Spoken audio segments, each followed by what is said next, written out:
how's it going, guys? My name is Zach with the Movie Castle, and today I'm super excited because we're going to be talking about an all-time horror classic, and that is the Texas Chain Saw Massacre. This came out in 1974, was directed by horror legend Tobe Hooper, who after this would go on to do Salem's Lot and then Poltergeist. The movie stars Marilyn Burns, Paul A. Partain, Jim Siedow, and of course Gunnar Hansen as Leatherface himself. And as I hinted at the top, this movie is so great. It is definitely a horror classic. It's one of my personal favorites and easily in the top 10 of best horror movies ever made. When this came out, it had such a shock behind it. It was banned in a bunch of different countries, like in some cases for decades. I'm pretty sure this was on the Video Nasties list, one of the more notable entries there. And part of that is because this movie felt so raw and real. Like, when Tobe Hooper shot this, he was actually going for a PG. This was before the days of PG-13, so there's not actually too many super explicit shots, but people remember them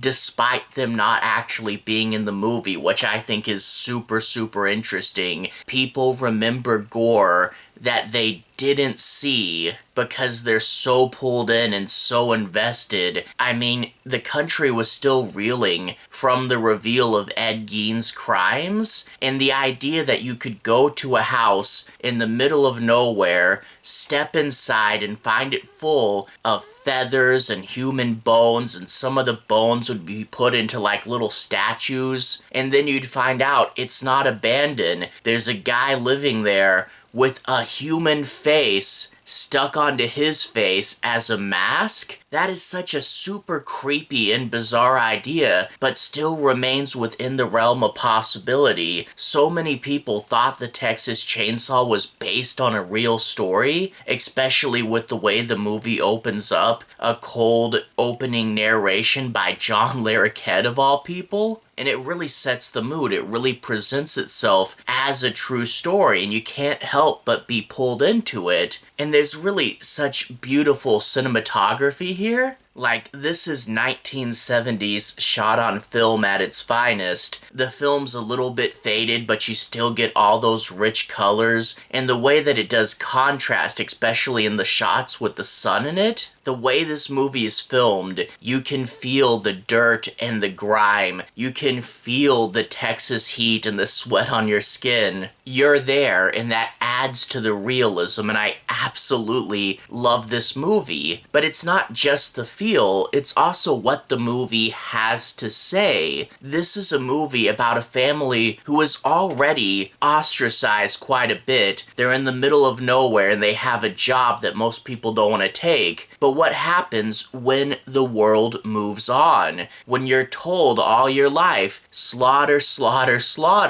and then all of a sudden they replace you with new technology, you're left in the middle of nowhere, and you go insane. And I think that's what some of the sequels don't get. They play up the gore and the torture, and it feels more like, oh, fun, popcorn movie, whatever. But in the original movie, it comes from a place of genuine madness, and that really does hit home. What happens when you push a group of people to that point of desperation, and I really do feel the titular chainsaw in this movie really does act like a perfect metaphor. A tense, cold, quiet situation where you can tell something's off, and then that loud buzz of insanity as the chainsaw revs up. It is 100% absolutely golden, and I love this movie. If you somehow haven't seen it, go check it out. Highly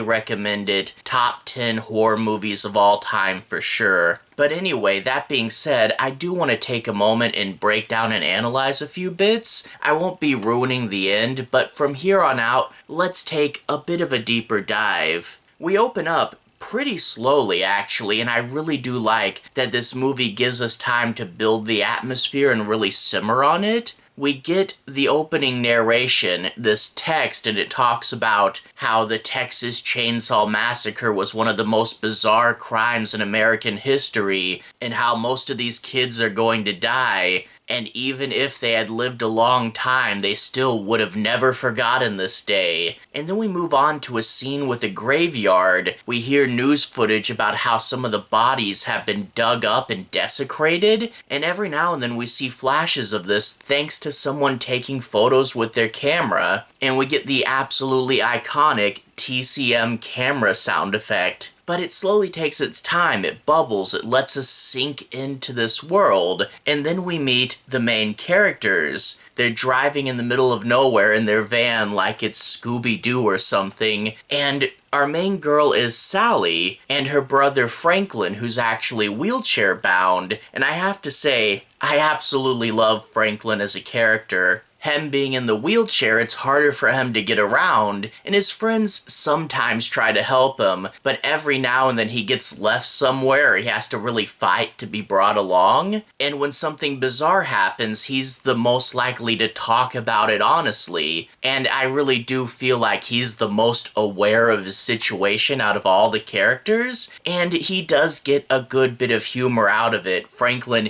is the best, and the raspberry scene is one of the best scenes in the movie. But that being said, they go to the graveyard we just saw in the opening, they check on their grandfather's grave, all seems to be okay, and on the way back, they decide to pick up a hitchhiker. I don't really want to ruin too much of what happens here, but let's just say it is a very good case as to why you should never pick up hitchhikers, and this actor does pull off some really good, really bizarre moments. And I want to say, while we get all this stuff with the van, it does go in quite a bit through Act 1, but I love that we still are adding pieces to the overall plot and story, and I think that's what a lot of young writers get wrong. They say, oh, I need to add stuff to my story, let me throw in a dozen MacGuffins and action scenes, and just throw stuff at the screen. But here we get plot elements without them being too much in your face. The hitchhiker talks about his family and how they used to slaughter cattle, and how when you hit the cattle on the head with the hammer, there's a right way to do it, and it's so much better than those air guns because they die cleaner. We're already laying down the themes of the world moving on and leaving these people in the past. We're already setting up the slaughterhouse motif and providing information about the world.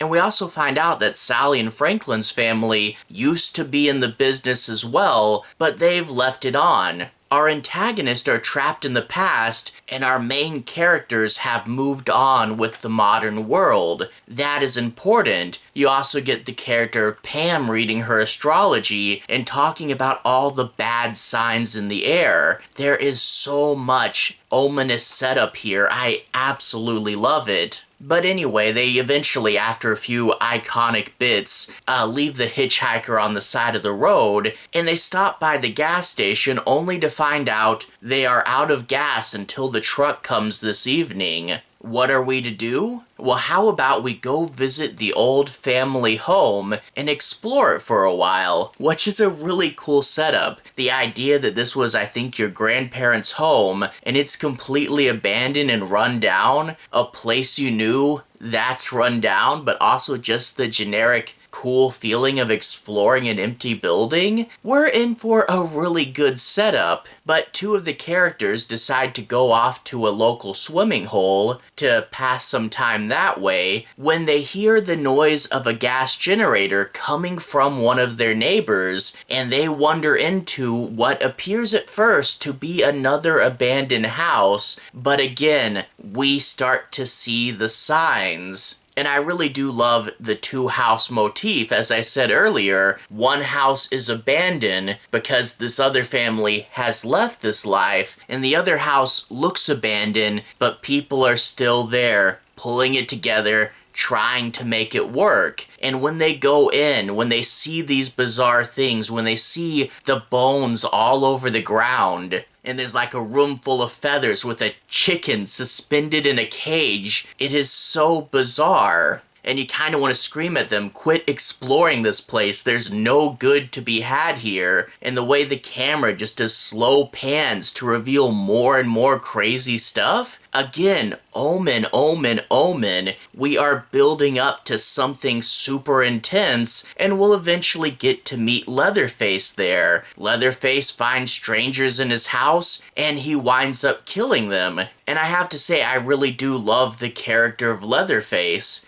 And I feel a lot of people misread this character. Because of his mental handicap, he's dependent on his family. His family doesn't know how to treat him or how to take care of him. And Leatherface himself is actually super scared in this movie. After he dispatches with some of the people, he sits down and you see him just freak out. He is the one the world left behind the most. And yeah, it's a really, really interesting idea. But of course, the rest of the characters will eventually find where their friends disappeared off to, and they start to get picked off one by one. And again, the way this movie does the scale between the first half and then building into the second, lots and lots of omens, then people start to get picked off, and then we go into that insanity. But again, unlike a lot of the sequels, the insanity is earned, and we go from a relatively quiet movie to a really noisy and over-the-top movie, and it really does feel natural. And because we worked it out so perfectly in the beginning, in the end, oh boy, we're real, we're live, and we're in the moment. It is such a cool movie. You really feel like you're surviving by the skin of your teeth, and it really does, despite its insanity, feel like something that could have happened. Overall, I really love the Texas Chain Saw Massacre, one of the best horror movies ever made, one of the most real horror movies ever made, and one of the most intense horror movies ever made. Seriously, I cannot say enough about it. It looks great, it gave us one of the most iconic horror characters of all time, and yeah, top 10 easily for sure. Go check it out. Anyway, all that being said, to everyone who's watched so far, thank you for watching. To everyone who's liked and subscribed, thank you. You really are helping the channel out. I'll leave a relevant playlist on the bottom. If you guys want to see me talk about other entries in the franchise, this should be my Texas Chain Saw Massacre playlist. If you want to see more, click here to see more. Anyway, have a good day. I'll see you guys again very, very soon. Playlist here. Have a good day now.